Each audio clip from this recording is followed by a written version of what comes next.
बस एक ही उल्लू काफी है बर्बाद गुलिस्ता करने को। यहाँ तो हर शाख पे उल्लू बैठा है, अंजामे गुलिस्ता क्या होगा। नमस्कार, मैं जनपद शिवम गौतम। मैं ऐसा इसलिए कह रहा हूं कि अभी एक एडिशनल डिस्ट्रिक्ट जज के क्लर्क को 25 लाख की रिश्वत मांगते हुए और 15 लाख की पहली किस्त लेते हुए पकड़ा गया है। अब इस मामले में जो एडिशनल जज है वो भी गिरफ्त में आ चुका है और उसका क्लर्क भी गिरफ्त में आ चुका है। ये एक जाल बिछाया गया था विजिलेंस के द्वारा जब उन्हें पता चला कि 25 लाख की रिश्वत एक केस में मांगी जा रही है। क्लर्क को पकड़ा गया। उसने रिश्वत लेने के बाद जज को फोन किया था और ये कहा था कि पैसे मुझे मिल गए हैं। जज ने कहा ठीक है। यानी यहां जज की संलिप्तता को पूरी तरीके से उजागर कर दिया गया है। अब आप सोचिए कि हमारे देश में एडिशनल डिस्ट्रिक्ट जजों की संख्या कम से कम 1,500 से 2,000 है। डिस्ट्रिक्ट जजों की संख्या भी 1,000 के करीब बैठती है। और उसके अलावा हमारे देश में हाई कोर्ट में 850 के करीब जज हैं, सुप्रीम कोर्ट में 34 जज हैं। अगर एक एडिशनल डिस्ट्रिक्ट जज लेवल का जुडिशियल ऑफिसर 25 लाख की रिश्वत एक केस में ले रहा है तो आप कल्पना भी नहीं कर सकते कि हाई कोर्ट में जमानत के मामलों में या किसी केस को सेटल करने के लिए कितनी मोटी रिश्वत ली जाती होगी। इसको 4 गुना कर दे तो 1 करोड़ बैठती है और कई मामलों में तो जमानत ही कई करोड़ों में तय होती है। यही वजह है कि बहुत सारे जो दबंग टाइप के वकील होते हैं या सेटिंग वाले वकील होते हैं, उनके पास अगर केस पहुंच जाए तो राहत मिलना लगभग तय माना जाता है। लेकिन ये सब न तो दया के कारण होता है, ना ही भाई भतीजा बंदी में होता है। ये सिर्फ और सिर्फ पैसे का खेल है। और इसीलिए कहा जाता है कि भारत की जुडिशरी नीचे से लेकर ऊपर तक करप्शन में धसी हुई है, करप्शन के दलदल में धसी हुई है। और यही वजह है कि बड़े से बड़े आतंकवादी कांड होने पर आतंकवादियों के केस भी आसानी से सुलझ जाते हैं, उनको बरी कर दिया जाता है। दर्जनों हत्याओं के आरोपियों को भी सुप्रीम कोर्ट, हाई कोर्ट से जमानत मिल जाती है या फिर उनका एक्विटल यानी कि उन्हें बरी कर दिया जाता है। इसके पीछे कहा तो ये जाता है कि लिबरल माइंडेड जज है, लेकिन उसके साथ साथ इसमें एक मोटे तौर पर रिश्वत चलती है और इसके सबूत आए दिन आते रहते हैं। दिल्ली में जब होली की रात में एक जज के घर पर करोड़ों रुपए की होली जलाई जा रही थी, उसमें जब फायर ब्रिगेड वहां पहुंचती है, उसने आग बुझाई और उसके बाद 15 से 20 करोड़ रुपए का कैश वहां पकड़ा गया था। ताज्जुब की बात यह हुई कि उसके वीडियो फुटेज सामने आ गए। वीडियो आने से पहले सुप्रीम कोर्ट के कॉलेजियम ने, उस समय के सीजीआई ने मामले को दबाने की कोशिश की। बाद में मीडिया पर ही आरोप लगा दिया कि मीडिया ये अफवाह फैलाने की कोशिश कर रहा है। लेकिन जब वीडियो बाहर आ गए तो उन्होंने कहा ठीक है, हम जांच कराएंगे और उस जज को पहले ट्रांसफर कर दिया गया, बाद में उसको कोई काम देने से सुप्रीम कोर्ट ने मना कर दिया। लेकिन 8 महीने बीतने के बाद भी उस जज के खिलाफ भारत की किसी भी एजेंसी या किसी भी थाने में एफआईआर की परमिशन सीजीआई द्वारा नहीं दी गई। अब उस कड़ी में 2 सीजीआई का कार्यकाल खत्म हो चुका है, तीसरे सीजीआई का कार्यकाल शुरू होने वाला है, लेकिन उनके कार्यकाल में भी उस जज के खिलाफ एफआईआर की अनुमति मिलेगी, इसकी कोई संभावना नहीं है। उसके पीछे वजह ये है कि ये एक दूसरे के साथ मिले हुए हैं, एक दूसरे के राज इन्हें पता है। उन्हें पता है कि अगर यशवंत वर्मा के खिलाफ एफआईआर की परमिशन दे दी जाती तो शायद यशवंत वर्मा दूसरे जजों के भी राज खोल देता और उससे पूरी की पूरी जुडिशरी एक्सपोज हो सकती थी। आप सोचिए कि एक हाई कोर्ट के जज के घर पर 15 से 20 करोड़ रुपए कैश पकड़ा जाता है। अब कैश पकड़े जाने की एक वजह यह भी है कि जितनी भी रिश्वत ली जाती है वो या तो सोने चांदी में ली जाती है या कैश में ली जाती है। एक और नया तरीका आ गया है, वो है क्रिप्टो करेंसी का। क्रिप्टो करेंसी तो इतना आसान है कि आपने एक मोबाइल पर मैसेज आता है, अरबों रुपए इधर से उधर हो जाते हैं और उन्हें कोई पकड़ भी नहीं सकता, क्योंकि किसी व्यक्ति के मोबाइल का पासवर्ड अगर वो व्यक्ति बड़े वकील खरीदने की ताकत रखता है तो कोई भी एजेंसी उससे उगलवा नहीं सकती है। केजरीवाल के मामले में यही हुआ था। शराब घोटाले की ज्यादातर रिश्वत क्रिप्टो करेंसी में ली गई थी और केजरीवाल ने अपने आईफोन का पासवर्ड देने से सीबीआई और ईडी को मना कर दिया था। सुप्रीम कोर्ट ने उसकी इस बात को स्वीकार कर लिया था।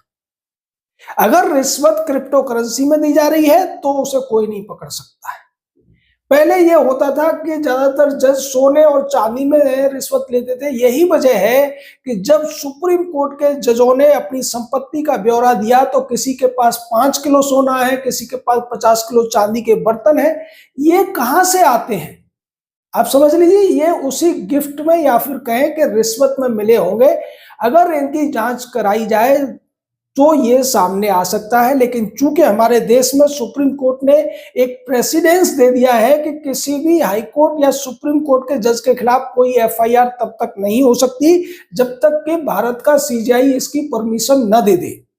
और सीजीआई परमिशन कैसे देते हैं, यशवंत वर्मा वाला जो उदाहरण है वो सबके सामने है कि कितना भी जघन्य, कितने भी बड़ा भ्रष्टाचार का मामला सामने आ जाए, सीजीआई उस मामले में एफआईआर की परमिशन देते ही नहीं है, क्योंकि इस हमाम में सबके सब नंगे हैं।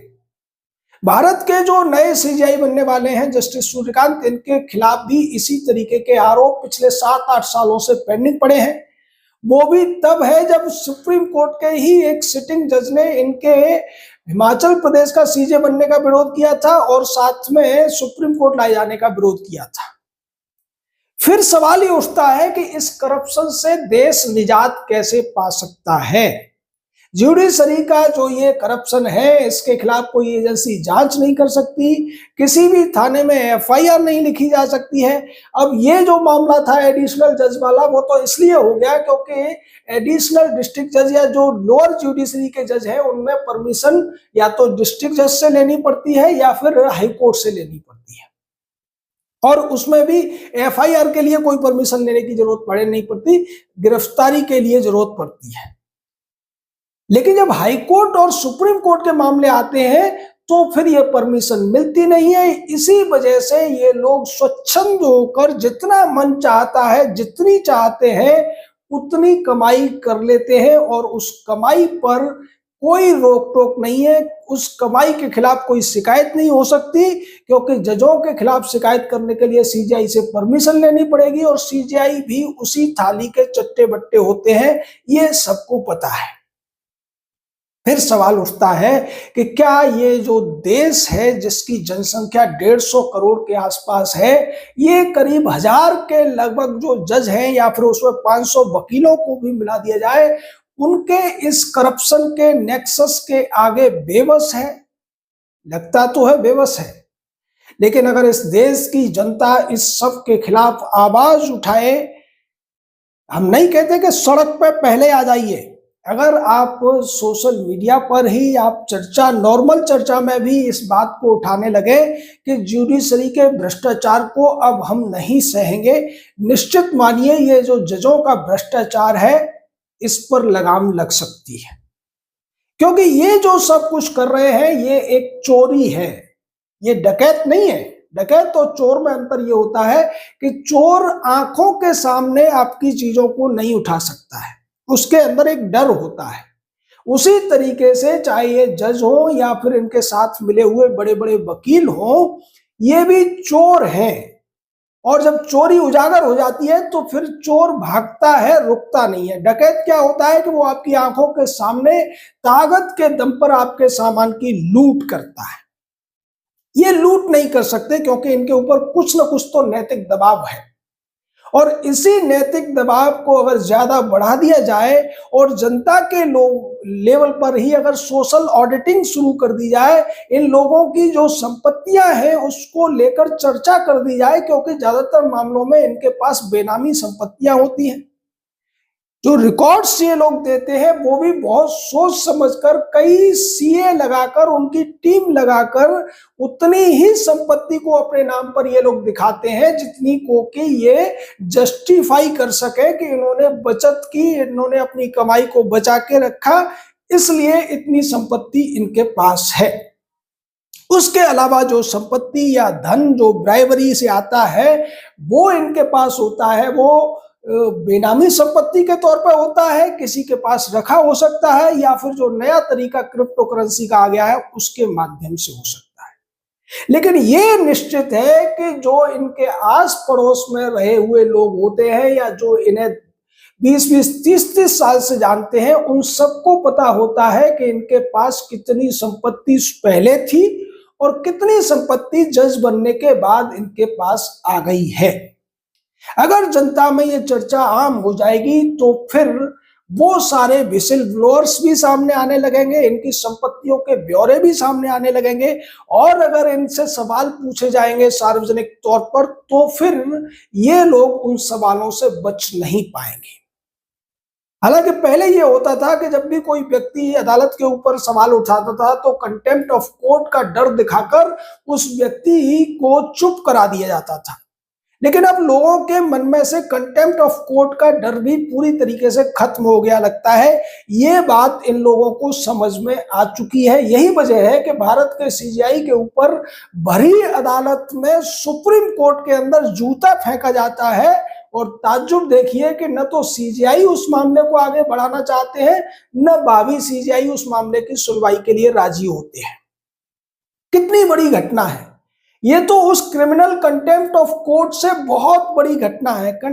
जो कंटेम्प्ट ऑफ कोर्ट था उसमें तो आपने अगर किसी फैसले का विरोध कर दिया, किसी जज के खिलाफ कोई टिप्पणी कर दी, तब आपको 6 महीने की सजा का डर दिखाया जाता था। यहां तो सीधे तौर पर जूता फेंका गया, और वो अगर निशाना लग जाता तो जूता सीजीआई को लग सकता था। आधे फुट की दूरी से वो जूता उनके साइड से निकल गया। ये सब इसीलिए संभव हुआ कि आज जो देश की जनता है वो इस सब पर प्रतिक्रिया दे रही है, अपनी अभिव्यक्ति कर रही है, और उसकी जो बातें हैं वो सुप्रीम कोर्ट, हाई कोर्ट में बैठे हुए जजों तक भी पहुंच रही हैं।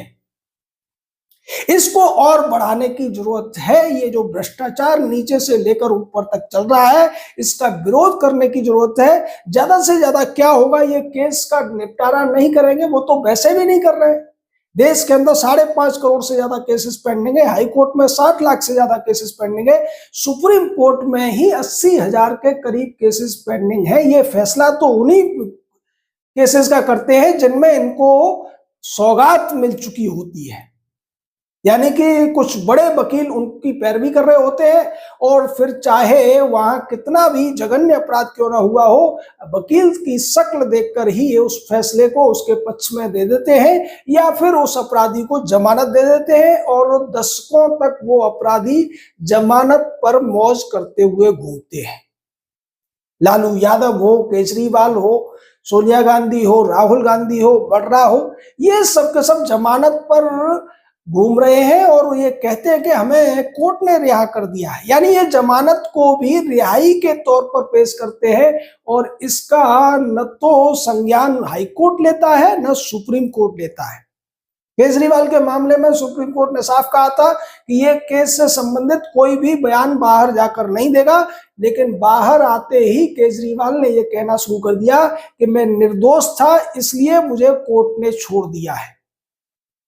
जबकि ये तो सीधे तौर पर कंटेम्प्ट ऑफ कोर्ट का मामला बनता था, लेकिन ऐसे मामलों में कंटेम्प्ट ऑफ कोर्ट की कार्रवाई शुरू नहीं की जाती है। जनता को जागना पड़ेगा। ये जो रिश्वत का एक गोरख धंधा चल रहा है, जिसमें ज्यादातर जज शामिल हैं, ज्यादातर वकील जो रसूखदार वकील हैं, दबंग या फिर कहे कि जो मोटी फीस लेने वाले वकील हैं, वो सब शामिल हैं। अगर जनता एकजुट हो जाती है तो ये लोग निश्चित तौर पर इस काले धंधे को छोड़ने को मजबूर हो सकते हैं।